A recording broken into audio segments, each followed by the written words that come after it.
जब हम सबसे ज़्यादा कुर्बानियाँ दे रहे हैं, ये कौम बहुत अलंकृत कौम है, बहादुर कौम है, तो सरकार से यही तो मांग रहे हैं कि इनको रेजिमेंट दे दो।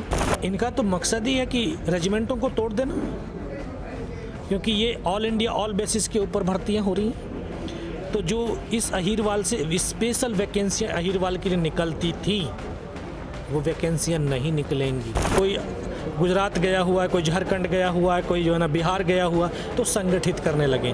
तो यहाँ पर जो धरना प्रदर्शन है, यहाँ पे थोड़ा सा हल्का इसीलिए हुआ है क्योंकि रणनीति बना रहे हैं 23 सितंबर की, ज़्यादा से ज़्यादा लोग वहाँ पर पहुँचें और सरकार को एक अल्टीमेटम भी देना है कि अगर आपने अब नहीं सुनी तो फिर हम जंतर मंतर नहीं, रामलीला ग्राउंड में। बस 4 साल फौज में रखा, उसके बाद रोड पे छोड़ दिया। हर लोग कह रहे हैं कि हम जो है अग्निवीरों को लेंगे, लेकिन सरकार का गजट नोटिफिकेशन आया नहीं, आया ना। नमस्कार, हरियाणा तक में आपका स्वागत है और मेरे साथ योगेंद्र यादव जी हैं, उनसे हम बात करेंगे। योगेंद्र जी, किस तरीके से आप देखते हैं, आप जिस तरीके आप तैयारी हरियाणा रेजिमेंट की जो तैयारियाँ चल रही है, किस तरीके देखते हैं, किस तरीके मजबूत करेंगे? नहीं, अभी समाज मजबूत होता जा रहा है, जागरूक होता जा रहा है। अभी 9 सितंबर से राजस्थान से ये अहीर रेजिमेंट अधिकार यात्रा हमारे संयुक्त अहीर रेजिमेंट मोर्चा के पदाधिकारियों ने निकाला। संघर्ष करते हुए आ रहे हैं, लोगों को जोड़ते हुए आ रहे हैं। ये पूरे राजस्थान में घूमे, अभी हरियाणा के हर गांव जा रहे हैं, गली गली जा रहे हैं। तो लोगों का एक हुजूम उमड़ रहा है, क्योंकि सबके ये रेजिमेंट का एक मान और सम्मान की लड़ाई है, ये कौम के अभिमान की लड़ाई है। जब हम सबसे ज़्यादा कुर्बानियाँ दे रहे हैं, ये कौम बहुत अलंकृत कौम है, बहादुर कौम है, तो सरकार से यही तो मांग रहे हैं कि इनको रेजिमेंट दे दो। अगर रेजिमेंट मिल जाएगी तो ज़्यादा और हमारे जो नौजवान हैं सेना के अंदर जाएंगे और ज़्यादा जो है इस राष्ट्र को सुरक्षित रखेंगे, इस राष्ट्र को समृद्ध करेंगे और राष्ट्र को आगे बढ़ाएंगे। योगेंद्र जी, आपको अध्यक्ष बनाया गया था अहीर रेजिमेंट के लिए, लेकिन कहीं ना कहीं जैसे जिस तरीके आप देखें गुड़गांव में वानी में जिस धरना चल रहा है अहीर रेजिमेंट को लेकर, कहीं ना कहीं इसी तरीका लग रहा है फीका पड़ता नजर आ रहा है, क्या कहेंगे?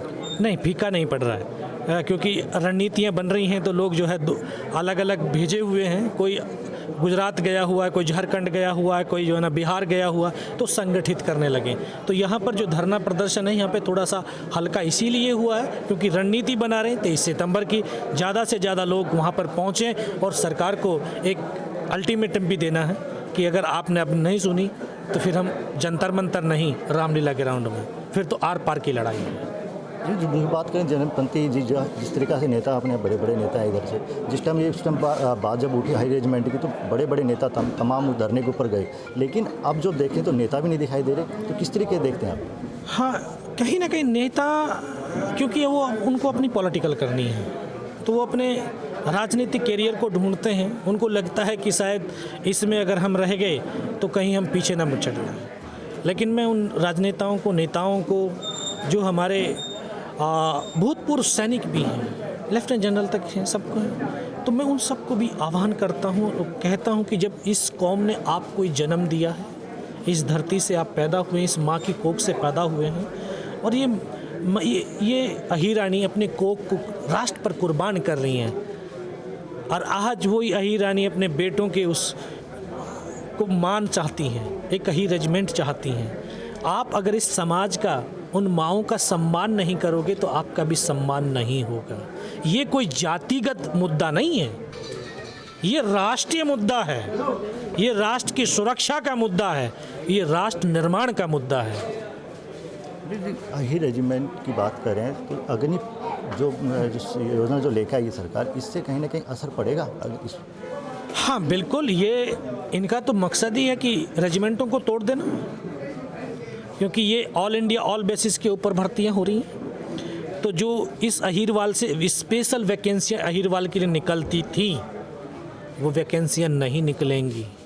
तो इस विशेष करके मैं इस अहीरवाल क्षेत्र को ये अवगत कराना चाहता हूँ कि जो आपकी एक्स्ट्रा भर्तियाँ थी वो बंद हो गई हैं। सरकार ने कहीं ना कहीं उनको लगा कि अहीरवाल यहाँ से ज़्यादा भर्ती हो रहे थे, इसलिए उन्होंने रेजिमेंटों का मामला ही ख़त्म करना चाह रहे हैं।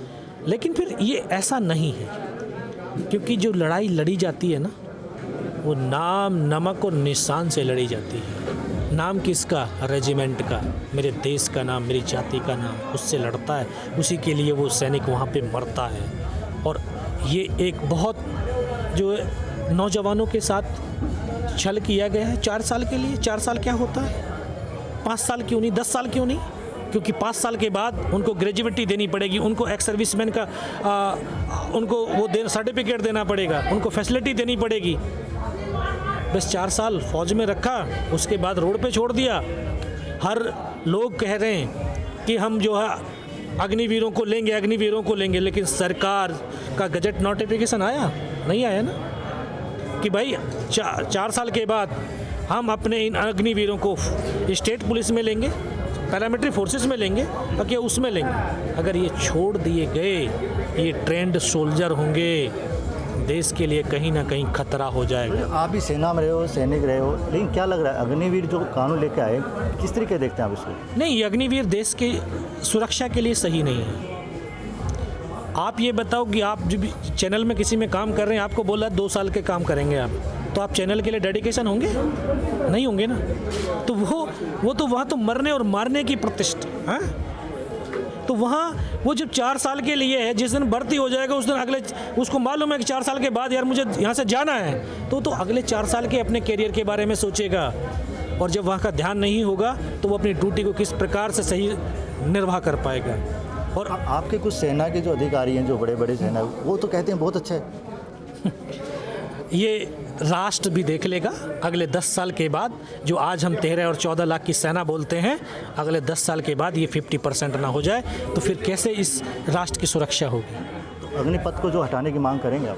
हाँ बिल्कुल, मैं तो इसके लिए कई बार और सरकारों से भी ये, मैं तो प्रधानमंत्री से, रक्षा मंत्री जी से और सबसे ये कहता हूँ, अनुरोध करता हूँ, हर जगह एक्सपेरिमेंट कीजिए, लेकिन सुरक्षा, देश की सुरक्षा के साथ एक्सपेरिमेंट मत कीजिए। वही रेजिमेंट को लेकर आप कितनी तैयारी, आगे की क्या तैयारी आप? हाँ बिल्कुल, अभी तो हम 23 सितंबर का हमारा बड़ा धरना प्रदर्शन है, फिर धीरे धीरे हम बढ़ते जाएंगे और पूरे देश के अंदर एक नया जनसमूह इकट्ठा हो रहा है, पूरा संगठन बन रहा है और ये संयुक्त ही रेजिमेंट मोर्चा एक ऐसा मोमेंट खड़ा करेगा कि पूरे देश और दुनिया में ये पता चलेगा और हम ये हक लेकर के रहेंगे। ये थे हमारे साथ यादव जी थे, उनको कहा कि हम हमारी रेजिमेंट रहेंगे। हरियाणा तक के लिए बड़ी देसाजी चौहान।